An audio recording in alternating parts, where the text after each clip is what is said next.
kulanti wacan oo wanaagsan daawadayaal ku soo dhawaada wararkii Soomaaliya iyo caalamka oo aad kala socon jirteen warbaahinta wadaagsan qodobada ugu doorka roon ee aan idin haynana waxa kamid ah doorashada Jubbaland oo la sheegay in la afduubtay maamulka Puntland oo xilal sare u magacawday mas'uuliyiin ka soo goostay Soomaaliland beelaha ay ka soo jeedaan guddiga shirweynaha dib u heshiisiinta Galmudug iyo fadeexad ka taagan dawladda Soomaaliya oo soo saartay digniin culus wararka dibadda ee aan idin haynana waxa kamid ah Uganda oo ciidamo hor leh u soo diraysa Soomaaliya daawadayaal intaasina waxay ahaayeen qodobada ugu doorka roon ee warkeena و18 July 2019 fadlan daawade hadii ay tahay markii kugu horeysay ee channelkeena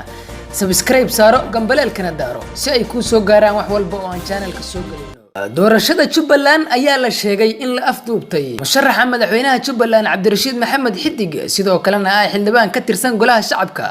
ayaa eedayn culus u jeediyay madaxweynaha maamulkaasi Axmed Maxamed Islaan Madoobe Xidig ayaa sheegay in Axmed Madoobe ay u afduuban tahay habraacyadii doorashada iyo nidaamka sugidda amniga sida uu hadalka u dhigay sidoo kalena wuxuu hoosta ka xariiqay in madaxweynuhu uu ka shaqeynayo kaliya sidii mar kale loo soo dooran lahaa xildhibaan Xidig ayaa ku baaqay in wadadii saxda ahayd lagu soo celiyo doorashada hadii kale natiijada ka soo baxda ay ka hor imaan doonaan madaxweynaha Jubbaland Axmed Madoobe oo doonaya in markii saddexaad loo doorto xilkani ayaa sanadkan la kulmaya loolan adag iyo culays uga imaanaya dhinaca dawladda federaalka ah ee Soomaaliya bishan Agoosto ee soo socota ayaa la filayaa in doorashada lagu qabto magaalo xeebeedka Kismaayo ee xarunta gobolka Jubbada Hoose Puntland ayaa xilal sare u magacawday mas'uuliyiin ka soo goostay Somaliland madaxweynaha Puntland Siciid Cabdullaahi Dani ayaa saaka xil muhiim ah u magacaabay mas'uul hore uga tirsanaa maamulka Somaliland kaas oo dhawaan u soo goostay dhinaca dawlad goboleedka Puntland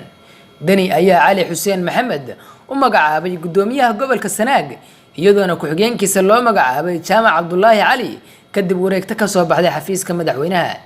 Cali Xuseen Maxamed ayaa hore u ahaa gudoomiyaha degmada Baran ee gobolka Sanaag ee Somaliland balse wuxuu dhawaan ku soo biiray maamulka Puntland Somaliland iyo Puntland ayaa waxa ka dhaxeeya muran xoogan kuwaas oo isku haya maamulka qaybo kamid ah gobolada Sanaag iyo Sool ee waqooyiga Soomaaliya labadani maamul oo daris ah ayaa sidoo kale marar badan ku dagaalamay goboladaasi oo ay wali isku hor fadhiyaan ciidamadoodu waxa ay fadeexad ka taagan tahay beelaha ay ka soo jeedaan guddiga shirweynaha dib u heshiisiinta Galmudug wasiirka arrimaha gudaha iyo federaalka xukuumadda Soomaaliya ayaa xalay magacaabay guddiga qabanqaabada shirweynaha dib u heshiisiinta Galmudug guddigan ayaa ka kooban 12 xubnood oo laba ay haween yihiin waxaana durba la hadalaya fadeexad culus oo ka taagan guddigaasi inta badan guddigan la magacaabay waa la taliyaasha xafiiska ra'iisul wasaare Khayre iyo madaxweynaha waxaana taas muujisay qorshaha ay dawladdu ku doonayso inay ku qabsato Galmudug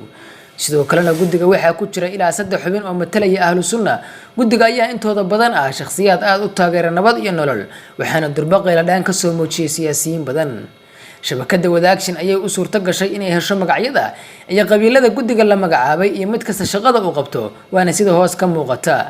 Cabdiraxmaan Macallin Cabdillaahi Baadiyo Wacaysle la taliyaha farmaajo Maxamed Nuur Gacal Murursade la taliyaha xafiiska Khayre Aadan Cusmaan Xuseen Sheekhaal la taliyaha xafiiska Khayre Maxamed Maxamuud Gacma Dheere Saleebaan la taliyaha xafiiska Khayre Cabdikaafi Maxamed Maxamuud Cayr ahlu sunna Xasan Maxamed Jimcaale oo ah Duduble la taliyaha xafiiska gudoomiyaha baarlamaanka Ambassador Xaaji Liibaan Dhabancad Sacad Faadimo Axmed Caalin Cureej Saruur la taliyaha xafiiska Khayre Cabdi Maxamed Jaamac Marixaan la taliyaha madaxweynaha Farmaajo Mahad Aadan Guuleed Marixaan ahlu sunna Cabdullaahi Aadan Xaashi Surre ahlu sunna Sahra Colaad Cabdi Beesha Shanaad la taliyaha xafiiska Khayre waana xaaska Generaal Bashiir Goobe dawladda Soomaaliya ayaa soo saartay digniin culus taliye ku xigeenka ciidanka booliska Soomaaliyeed Sakiyo Xuseen Axmed ayaa soo saartay digniin la xiriirta amniga magaalada Muqdisho Sakiyo oo qoraal kooban soo dhigtay barteeda Facebook ayaa sheegtay in maanta 18 bisha 7 laga bilaabo wadooyinka muhiimka ah ee gobolka Banaadir laga mamnuucay dhigista baabuurta sidoo kalena waxay dalbatay wadayaasha gaadiidka inay feejignaan dheer ka yeeshaan goobaha ay dhigayaan gaadiidkooda taliye ku xigeenka ciidanka booliska ayaa intaas ku dartay cid u hogaansami weysay amarkan in gaariga ay kala wareegi doonaan hay'adaha amnigu daawadayaal intaasina waxay ahaayeen wararkii gudaha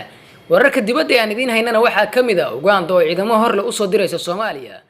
dawladda Uganda ayaa ku dhawaad 2,000 oo askari u soo diraysa Soomaaliya kuwaas oo tababar loogu soo gabagabeeyay gudaha dalka Uganda ciidamada tababarkan loo soo gabagabeeyay ayaa tir ahaan gaaraya 1828 askari iyagoona qayb ka noqon doona howlgalka midowga Afrika ee AMISOM.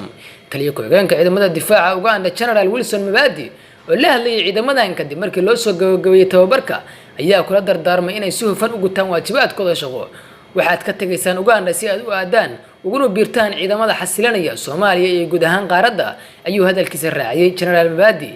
taliya ku-xigeenka ciidanka dhulka ee dalka Uganda ayaa sidoo kale dhankiisa kula dardaarmay inay ciidamada tababarka loo soo gabagabeeyay ay u shaqeeyaan si ay ku jirto wadaniyad iyo akhlaaq. tababarka saraakiishan ayaa waxaa ka qayb galay saraakiil military oo u kala dhalatay wadamada Holland iyo Britain iyo Mareykanka. howlgalka ciidamada AMISOM ayaa lagu wadaa in guud ahaan dalka ay iskaga baxaan marka la gaaro horaanta sanadka 2021 iyadoona sidoo kale qorshuhu ahaa inta ka horeysa waqtigaasi in ciidamada nabad ilaalinta midowga ee AMISOM loo dhimo si tartiib ah. daawadayaal intaasina waxay ahaayeen wararkii ugu dambeeyay ee aan ka helayno gudaha Soomaaliya iyo dibaddiisa. inta aan warka xiisa badan ku kulmi doono waxaan idinkaga tagaynaa sidaas iyo nabadgelyo.